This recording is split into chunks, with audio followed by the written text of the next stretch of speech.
Boa noite a todos, sejam todos bem-vindos.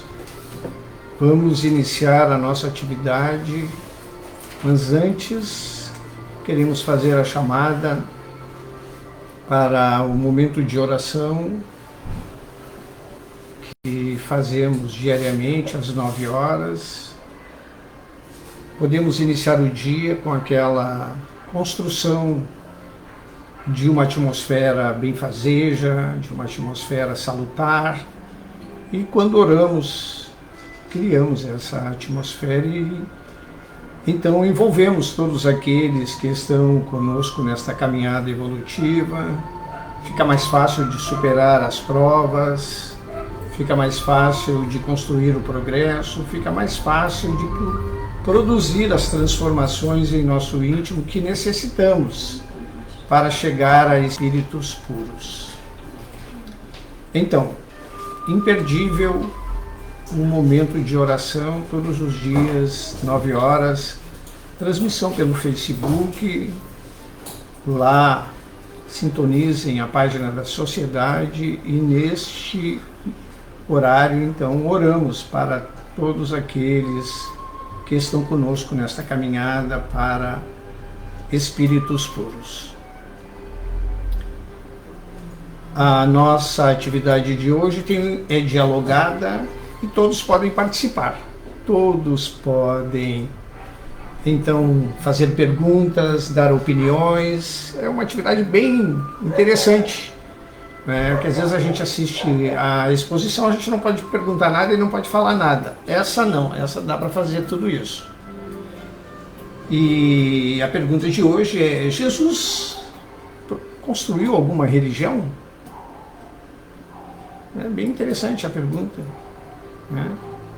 Porque a gente tem muitas religiões, né? E o mestre construiu alguma? Então, teremos essa resposta com o nosso expositor da noite. Vamos então nos preparar, vamos fazer a prece de abertura. Convidamos a todos para sintonizar nesta prece, rogar aqueles benfeitores que dirigem esta atividade, que nos envolvam com fluidos e energias para atuar sobre a nossa inteligência, para que nessa nossa atividade aqui construamos tudo o que precisamos de conteúdos para usar nos nossos cotidianos, exercitar e então produzir as construções que são necessárias para atingir os propósitos da encarnação. Pedimos então licença e iniciamos a nossa atividade de hoje. Convidamos então o nosso expositor da noite, nosso dialogador, senhor Paulo, por favor.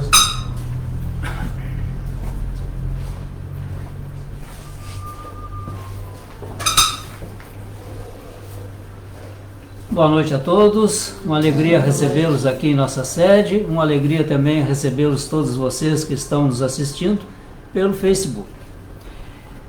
Jesus fundou alguma religião? Vamos ver primeiro o que significa religião, para depois nós começarmos o nosso debate, que será realizado aqui entre nós, os que estão presentes, e entre vocês que estão aqui na nossa plataforma. Obrigado por todos que estão presentes, obrigado por todos que estão também aqui em nossa plataforma, já formando conosco uma boa parcela de contribuição vibracional. Vejamos, sobre religião, só para nós termos uma ideia, o nosso irmão Emmanuel, no livro Emmanuel, ditado por Francisco Cândido Xavier, nos diz que a religião é o sentimento divino que prende o homem ao Criador. Atentem bem. A religião é o sentimento divino que prende o homem ao Criador. Continua Emmanuel. As religiões são organizações dos homens, falíveis e imperfeitas como eles próprios, dignas de todo o acatamento pelo sopro de inspiração superior que as faz surgir. São como gotas de orvalho celeste misturadas com os elementos da terra em que caíram. Então, Emmanuel trata essa questão bem distintamente. A religião é esse sentimento que nos prende ao Criador, a Deus. E as religiões são construções nossas, dos homens, para acomodar as nossas necessidades espirituais. São muitas. Temos as religiões cristãs e temos também as outras não cristãs. Isso quer dizer que todos nós podemos, sem ter uma religião qualquer, dessas fundadas pelo homem, cultivar Deus em nosso coração, estarmos ligados a Ele. E foi o que Jesus fez. Né? Ele nos ensinou a nos ligar a Deus, a fazer com que nós uníssemos com um sentimento elevado a Deus. Mas no Evangelho segundo o Espiritismo, no capítulo 1, que trata sobre não vim destruir a lei, no item 4, vamos encontrar a seguinte informação.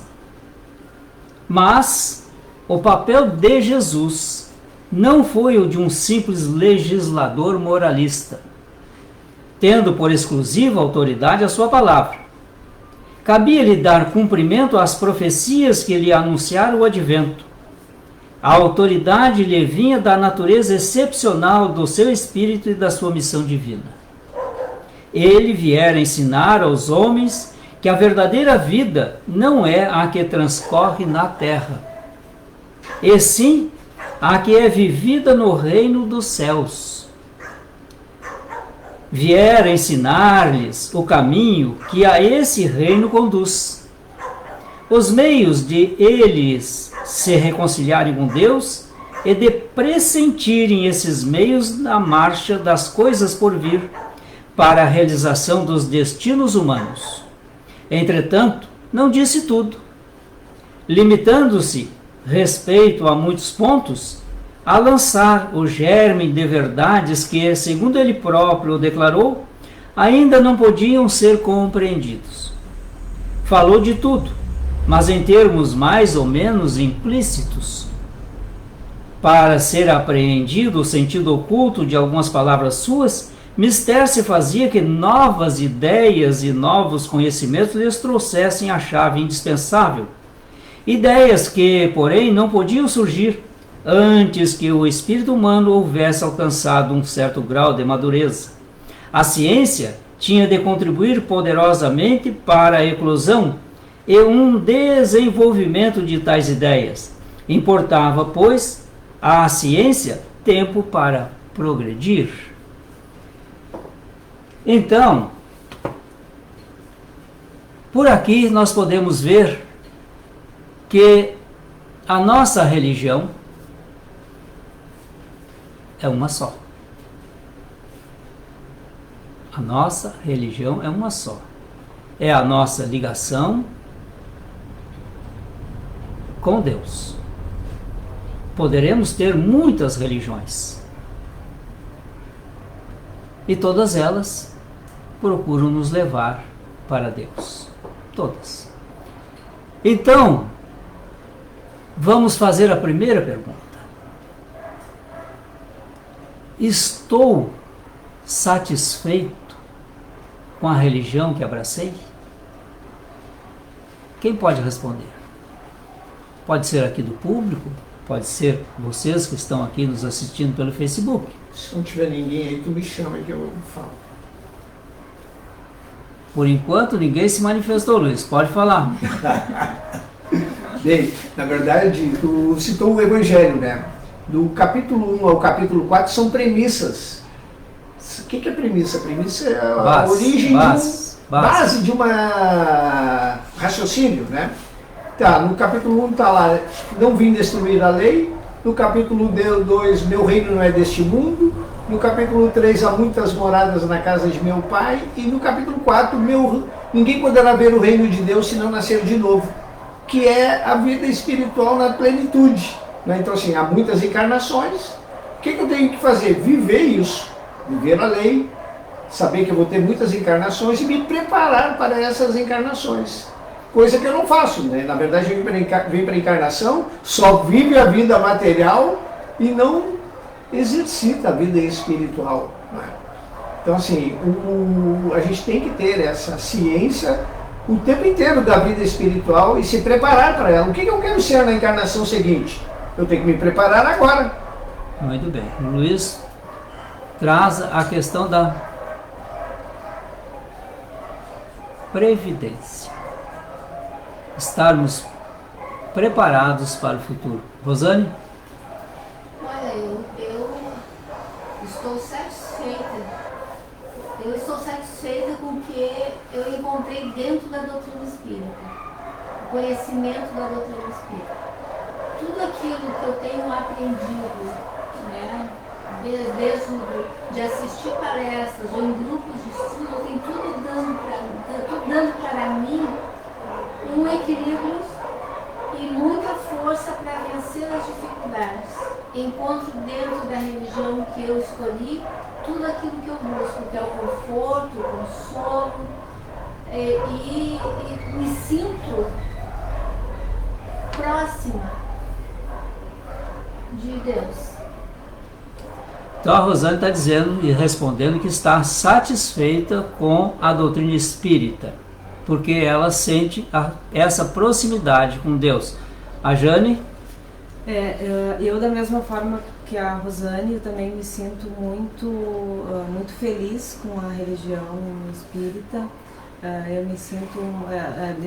Eu sinto um conforto, uma gratidão, uma coisa assim muito especial dentro de mim, assim. Mas eu gostaria de saber, né, como o Luiz comentou e o senhor também, seu Paulo, o que fazer para se preparar para a próxima encarnação? Essa é uma pergunta que eu gostaria de saber. Vamos falar a respeito. Tem uma frase que eu lembrei assistindo o filme O Nosso Lar. Eu assisti com a mãe 2 vezes o filme O Nosso Lar, né? Complementando o que o Luiz falou, é que antes de uma pessoa reencarnar, né, vir de novo na reencarnação, ela não precisava vir mais, mas ela escolheu vir novamente. E ela disse que a encarnação é a melhor escola. Então acho que resume bem o que é a doutrina espírita, né? Vim trazer essa consciência de que a encarnação é a melhor escola, né? Então a vivência, a experiência na reencarnação, diz a nossa irmã, que é a melhor escola, né? Porque aqui nós aprendemos. Nós temos aqui a Carlúcia Mendes. Deixa eu pegar aqui o texto da Carlúcia. Ela respondendo a pergunta se nós estamos satisfeitos com a doutrina espírita, e ela disse sim, estou satisfeitíssima com a doutrina espírita. Aprendizado constante ao homem de bem, né? E a Jussara Nunes diz-nos concorda com o que as irmãs estão dizendo. Ver se tem mais algum comentário aqui. Vamos lá. Karina Costa. Muito satisfeita com a doutrina espírita. Ela nos acolhe, ensina e orienta. A Rosemary Bueno. Estou muito satisfeita e feliz que através do estudo da doutrina espírita encontro conhecimento que me ajuda a ser uma pessoa melhor. E aqui no público, tem alguma opinião? Pode falar. A palavra religião, ela deriva do latim religare, né? Religar, voltar a ligar. Então, se a gente encontra uma religião que nos leve a essa ligação com Deus, né? A religar, a gente só pode estar muito satisfeito. E isso reflete, assim, no nosso dia a dia, nas nossas atitudes, nas nossas ações com os nossos irmãos. Quando a gente está satisfeito com aquela religião que a gente abraça, a gente consegue ter uma visão melhor do todo e a gente consegue pertencer, né, àquela religião que a gente abraçou. Então a gente só pode estar assim, satisfeito. Uhum. Sim, pode falar. Um comentário comentou também, né, que o capítulo 5 do Evangelho fala do Cristo Consolador, né, e talvez o aspecto religioso da doutrina esteja no consolo que ela traz. Quando a gente perde um ente querido, sabendo que vai continuar do outro lado, né, quando às vezes a gente é injustiçado, comete um erro e sabe que vai poder no futuro reparar, isso acho que põe em nós a justiça de Deus como uma ligação que nós temos com Ele, né. E o que a colega comentou também, talvez pensando agora, como se preparar para uma encarnação onde a gente não vai vir espírita, né? Como Emmanuel, por exemplo, que várias vezes foi padre, né? Precisou encarnar como padre, e talvez espírita de coração, mas, né, Sim. numa outra religião. Eu penso nisso, qual seria, como se preparar para uma encarnação assim, né? Onde a gente viesse assim o consolo da doutrina. Certo. Então, procurando responder aqui a pergunta que nós fomos provocados, como nos preparar ou como preparar a próxima reencarnação? Me parece que a doutrina espírita nos traz essas respostas muito claramente. Quando ensina-nos, e Jesus foi o primeiro a falar a respeito, de que a semeadura é livre, a colheita era obrigatória. Ora, todos sabemos que se semearmos sementes de couve, teremos couve, e não alface. Então é preciso saber como eu quero estar na próxima encarnação. Então, esse olhar da atual encarnação e projetando isso no futuro para a próxima ou para as próximas, como eu gostaria de viver na próxima encarnação. Da mesma forma que essa, o que eu modificaria nesta aqui? O meu aspecto físico, eu mudaria os meus familiares, eu mudaria as minhas concepções filosóficas. Então nós precisamos saber como queremos. Agora, para alcançarmos esse resultado, é necessário que nós façamos um esforço agora.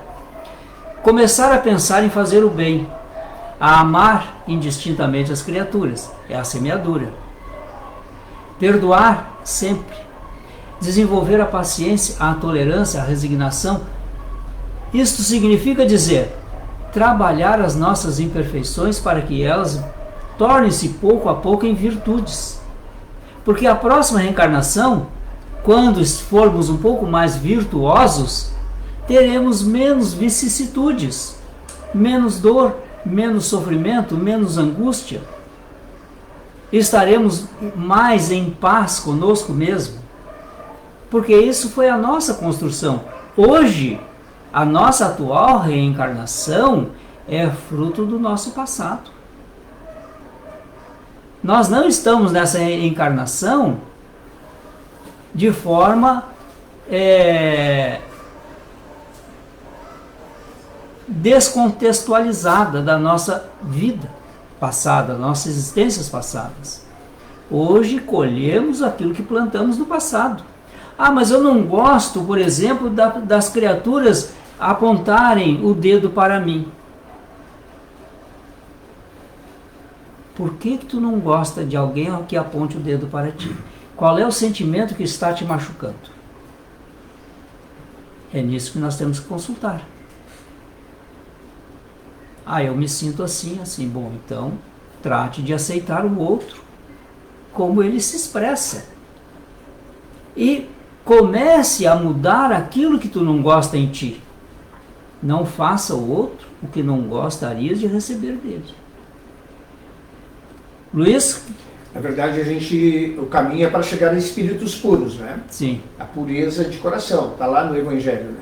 Então, assim, para chegar a espírito puro, eu tenho que construir virtudes. Para construir virtudes, então, eu tenho que exercitar. Então, assim, se eu quero, na próxima encarnação, construir muitas virtudes, como tu bem relatasse aí, paciência, tolerância, compreensão, entendimento, né? Essas coisas todas precisam de exercício. Então, devo ser colocado no meio onde vou ter pessoas que testem minha paciência. Né? Eu não posso reclamar, né? Essa família me testa a paciência. Né? Se eu reclamo, eu estou indo contra a lei, né? Está no capítulo 1. Não vim destruir a lei. Então, a lei diz que para chegar a espírito puro, tem que exercitar virtudes. Se eu estou numa família que tem bastante que me exercitam a paciência, eu estou no caminho certo. né? Eu não posso reclamar. Claro. Jesus, num diálogo com Pedro, ou Pedro com um diálogo com Jesus, indagou o Pedro: é necessário perdoar? Mas até quando eu devo perdoar?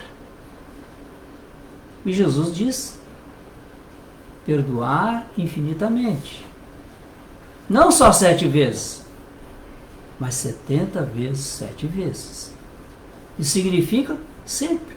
Cada ofensa que tu receberes deve perdoar. Jesus está falando para que Pedro construísse, naquela época, a sua próxima reencarnação. Reconciliar-se com aqueles que tinham qualquer senão com ele. Então, ele já deu o caminho. Para que a minha próxima reencarnação seja melhor do que a que eu tenho hoje, é necessário que eu perdoe. Perdoe qualquer senão, qualquer dificuldade. E esse perdão tem que ser também para nós mesmos, auto-perdão. Porque muitas vezes nós ficamos aprisionados em sentimentos de culpa que somente vão nos trazer para nós dissabores, agora e na próxima. Então é necessário que a gente se perdoe, tanto quanto busca perdoar o outro.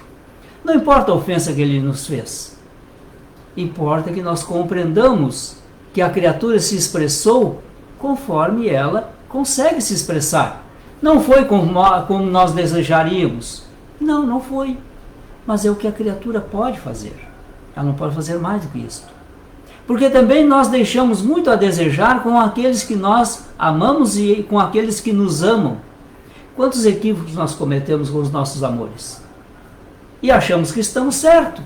Até que a criatura diz: olha, não gostei muito dessa tua atitude aí. Então é necessário que a gente perdoe. Nós ainda somos muito imediatistas. Queremos as coisas resolvidas agora. Né? A gente reclama de Deus quando ele põe esses que nos ajudam a exercitar as virtudes. O Luiz aqui diz que nós, com essas atitudes, nós reclamamos de Deus. Quando nós reclamamos de Deus, qual é a nossa posição com relação a Deus? É de afastamento. Então, não tem religião aí. Estamos nos afastando de Deus. É necessário que a gente se aproxime.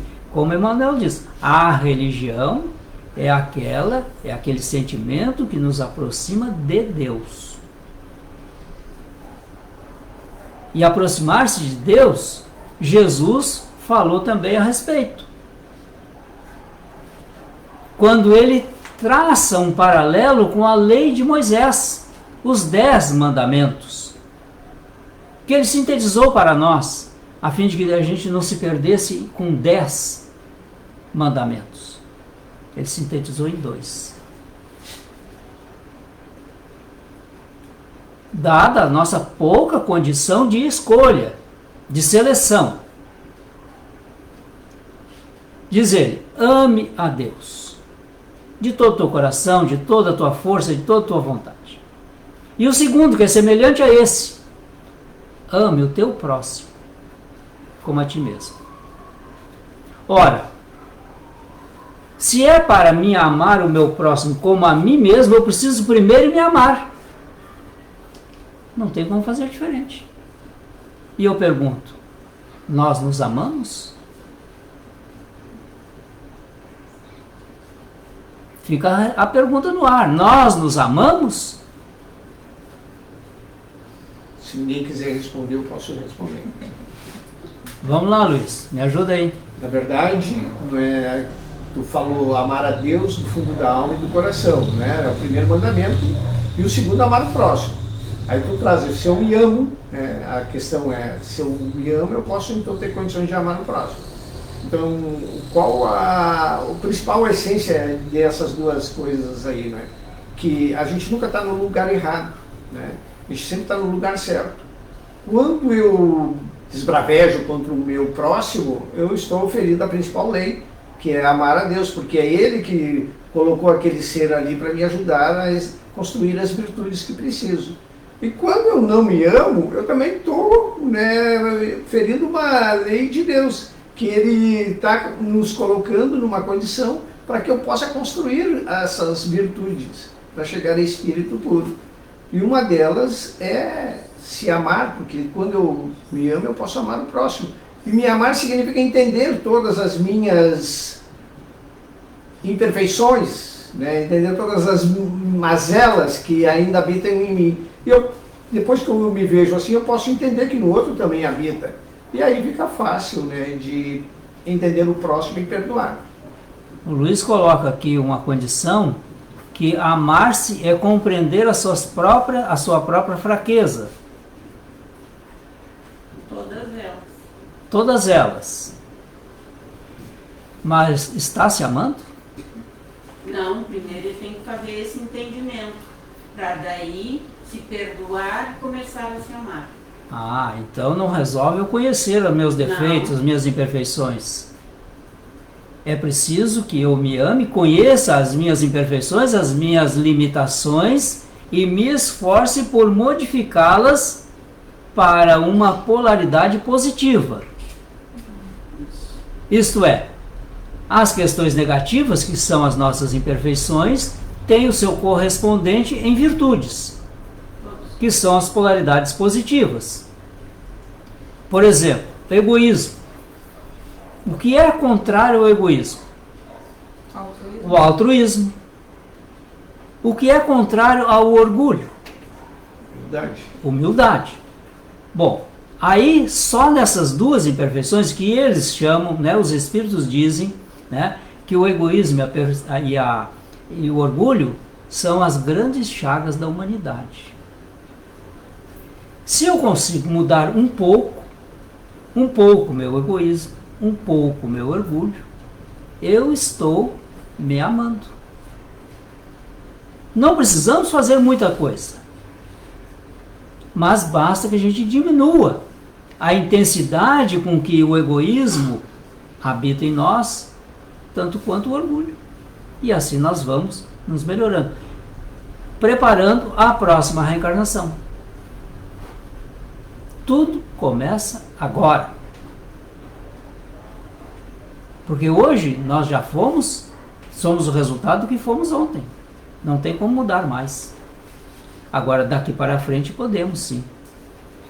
O que passou, passou. Serve para nós como exemplo, como lição, para não repetir os erros. Mas eu posso fazer um futuro melhor, me melhorando agora. Que tem a ver com a máxima: semeadura é livre, mas a colheita é obrigatória.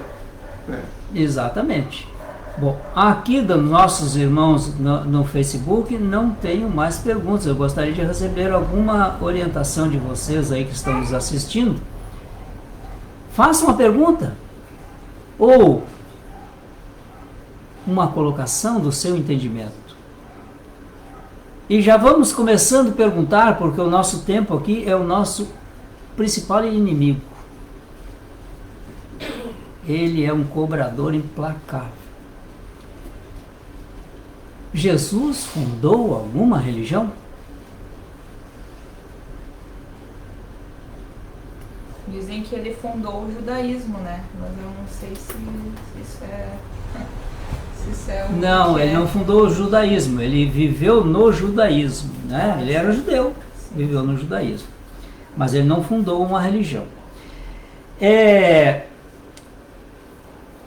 No livro Cristianismo e Espiritismo, de Leon Denis, temos ali uma afirmativa sobre, deixa eu consultar aqui,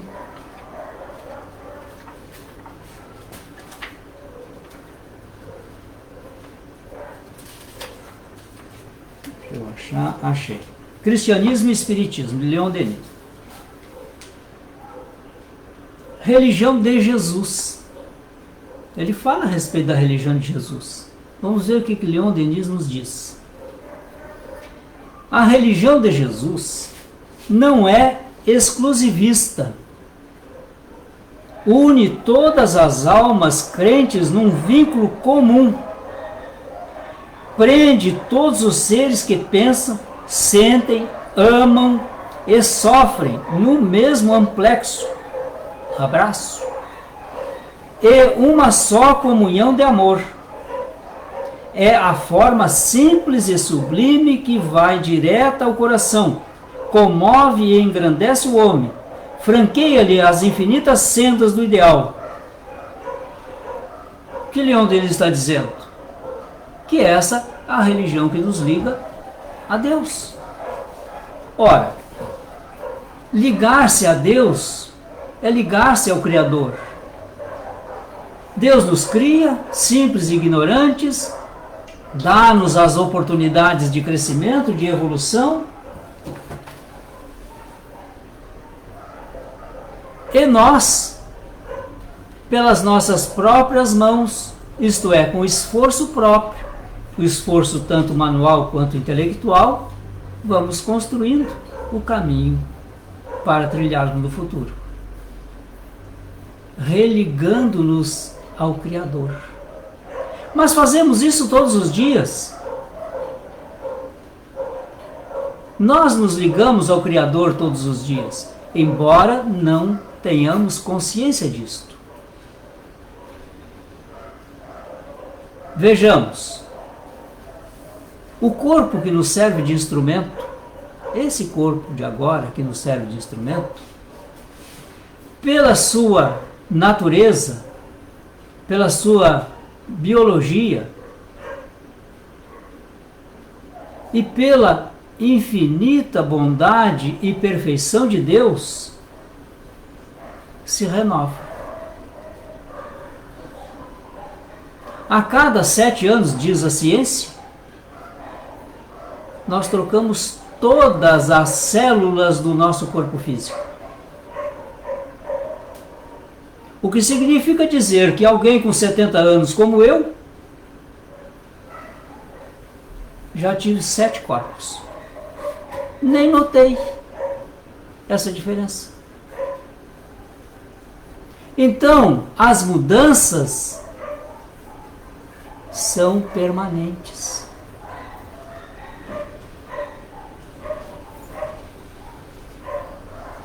As mudanças são permanentes em nossa vida.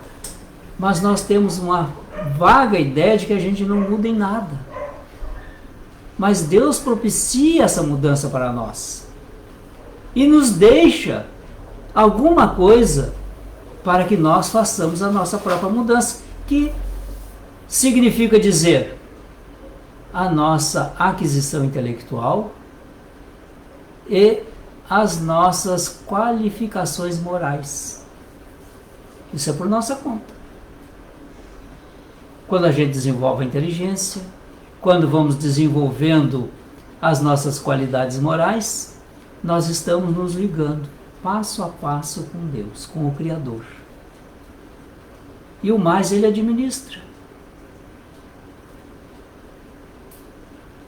Viemos para cá, para a encarnação, com a permissão dele. Saímos daqui igualmente com a permissão dele, a não ser os que cometem suicídio. Portanto, busquemos entender isto. E a nossa irmã Amélia Rodrigues, no livro Há Flores do Caminho, só para encerrarmos, diz o seguinte, lá no seu prefácio: a boa nova de Jesus, neste momento grave, é a segura diretriz, a solução para todos os problemas do instante que se vive. O homem sem Deus, que penetra na fissão nuclear, faz-se Deus, com D minúsculo, do horror, e é ameaça à vida, numa antevisão apocalíptica de destruição sem par. Essas questões rondam o nosso planeta nas atualidades. Não obstante as aflições, as apreensões existentes na consciência humana, quase generalizadas, a mensagem do Cristo permanece viva e obreiros do seu evangelho levantam-se para proclamar a hora chegada. O amanhã, melhor. O amanhã, melhor. O amanhã pode ser literalmente amanhã, como pode ser a próxima encarnação. Nem todos enxergam a beleza que já reponta na terra sofrida. Há flores no caminho, aguardando os homens que estejam dispostos a vencer as distâncias emocionais e espirituais que os separam, a conquistar os espaços morais. O convite é o mesmo que ontem ele nos fez e agora nos chega sob a óptica nova, profunda, compatível com a época em que nos encontramos. Decisivo é penetrante, atual é libertador. Não dá margem a equívocos, nem faculta evasões. Responsabiliza e dignifica numa abrangência de amor capaz de sensibilizar o caráter mais refratário e o sentimento mais empedernido. Hoje é o dia. E agora, o momento de decidir, de optar, Cristo ou César. Foi um prazer estar aqui reunidos com todos vocês, aqui presente, com todos vocês que estão aqui nos assistindo pela internet, pelo Facebook. Agradeço profundamente a participação de todos, desejando que as bênçãos do Mestre, que não fundou nenhuma religião, mas nos ensinou a amar a Deus e amarmos-nos uns aos outros. Muitas bênçãos. Boa noite. Passa a palavra ao nosso irmão Luiz Carlos, que vai fazer agora a nossa irradiação aos suicidas e depois a aplicação do passe. Até lá, muito obrigado.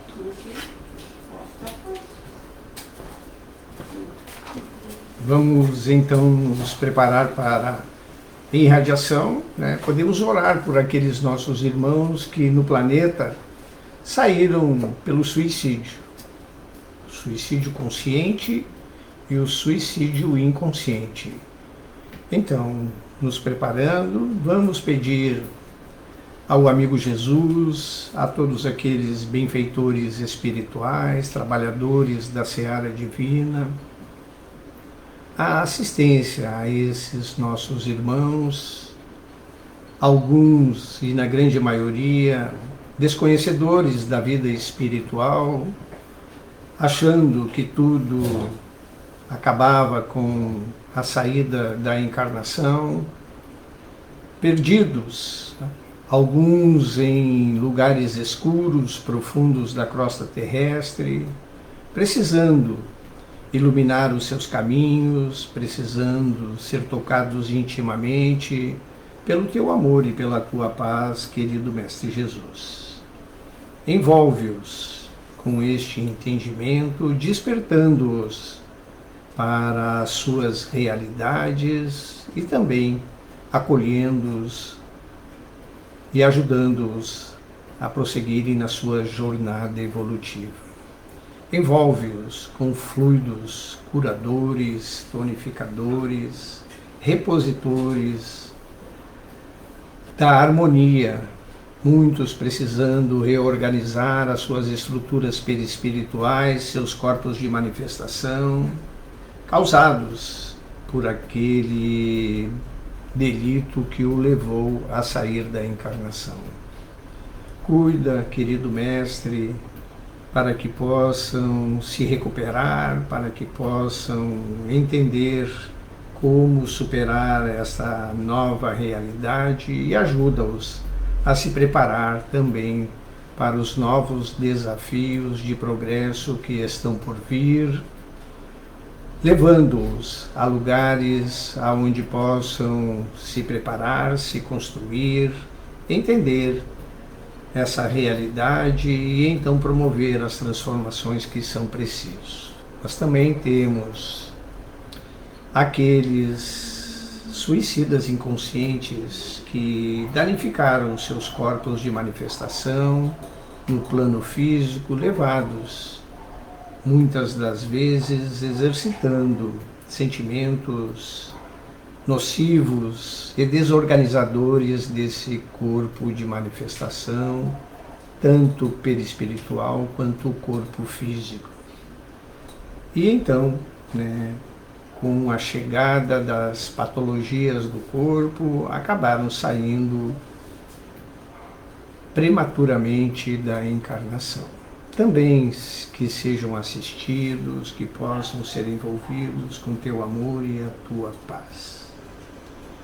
Também queremos rogar pelos familiares desses nossos irmãos suicidas que ficaram na encarnação, muitos se questionando e se achando culpado, que possam eles receber as assistências que necessitam para se fortalecerem, para adquirirem a confiança, para prosseguirem nas suas caminhadas evolutivas.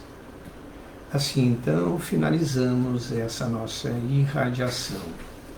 Vamos, então, solicitar aqui aos aplicadores de passe que se posicionem para a aplicação do passe a todos aqueles que estão aqui, encarnados e os desencarnados. Pedimos também que aqueles que nos assistam pelo Facebook, que possam colocar nas proximidades a água para ser magnetizada. Amigo Jesus, que todos aqui presentes possam, e também aqueles que nos acompanham pela plataforma do Facebook, encarnados e os desencarnados, possam receber, conforme as suas necessidades, sendo tocados na sua inteligência, para poderem entender como lidar com as suas provas, para poderem entender como superar os obstáculos planejados e que ora estamos vivendo neste plano de provas e expiação. Ajuda-os a saírem daqui muito melhores do que quando chegaram, ajuda-os a retornarem aos seus ambientes domésticos, aos seus lugares de atuação como espíritos encarnados e envolver todos aqueles que lá estão com o teu amor e a tua paz. Assim finalizamos a nossa atividade de hoje, fazendo uma chamada para a atividade dominical, momento diário de oração às 9 horas. Tenham todos um bom domingo.